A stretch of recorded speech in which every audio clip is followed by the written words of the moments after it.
പ്രപഞ്ചം എന്ന് പറയുന്നത് ആരെങ്കിലും ഒരു പ്രപഞ്ചം ഉണ്ടാകട്ടെ എന്ന് പറഞ്ഞപ്പോൾ പ്രപഞ്ചം ഉണ്ടായി വന്നതല്ല. കാരണം ഈ പ്രപഞ്ചത്തിന് യാതൊരു ക്രമവും ഇല്ല എന്ന് പ്രപഞ്ചത്തെ നോക്കി കണ്ടു കഴിഞ്ഞാൽ നമുക്ക് മനസ്സിലാക്കാൻ പറ്റും. ഒന്നാമതായി പറയുന്നത് ലോജിക്കലായി ഞാൻ പറഞ്ഞ കാര്യങ്ങളോടുള്ള പ്രതികരണമായി ഞാൻ മനസ്സിലാക്കുന്നിടത്തോളം പ്രപഞ്ചത്തിനൊരു ക്രമമില്ല.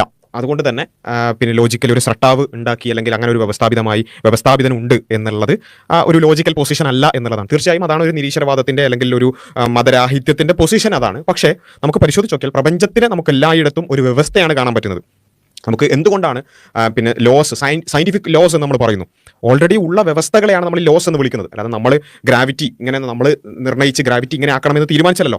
ഓൾറെഡി തന്നെ പ്രപഞ്ചത്തിലുള്ള വ്യവസ്ഥയെ നമ്മൾ എങ്ങനെയാണ് അതെന്ന് പഠിച്ചതാണ് ആ ലോസ് എന്ന് പറയുന്നത്. അതേപോലെ തന്നെ എല്ലാ കാര്യത്തിലും ഒരുപാട് കോൺസ്റ്റന്റുകളെ കുറിച്ച് നമുക്ക് കാണാൻ സാധിക്കും. എങ്ങനെ ഈ കോൺസ്റ്റന്റ് കാണാൻ സാധിക്കാം? വ്യവസ്ഥ ഇല്ലാത്തൊരു അവസ്ഥയാണെങ്കിൽ കോൺസ്റ്റൻസ് ഉണ്ടാവില്ലല്ലോ. അപ്പം ദർ ഇസ് എ വ്യവസ്ഥ, അത് അവിടെ ഒരു വ്യവസ്ഥയുണ്ട്. റാൻഡംനെസ് എങ്ങനെ ഒരു വ്യവസ്ഥാപിതത്വത്തിന് വഴിമാറി? ഓക്കെ, ബിഗ് ബാങ്ങോടുകൂടി ഒരു വ്യവസ്ഥയില്ലാതെ പെട്ടെന്നുള്ള എക്സ്പാൻഷനിൽ പ്രപഞ്ചം ഉണ്ടായി, ആയിക്കോട്ടെ. അങ്ങനെ പ്രപഞ്ചം ഉണ്ടായി, അത് പിന്നെ എങ്ങനെയാണ് ഇത്രയും കൃത്യമായ വ്യവസ്ഥയിലൂടെ ഫൈൻ ട്യൂൺഡ് ആണ് നമ്മുടെ ഈ ഒരു പിന്നെ പ്രപഞ്ചം എന്ന് നമ്മൾ പറയും. എങ്ങനെ ഈ ഫൈൻ ട്യൂൺ വന്നു? എങ്ങനെ ഈ കോൺസ്റ്റൻസ് വന്നു?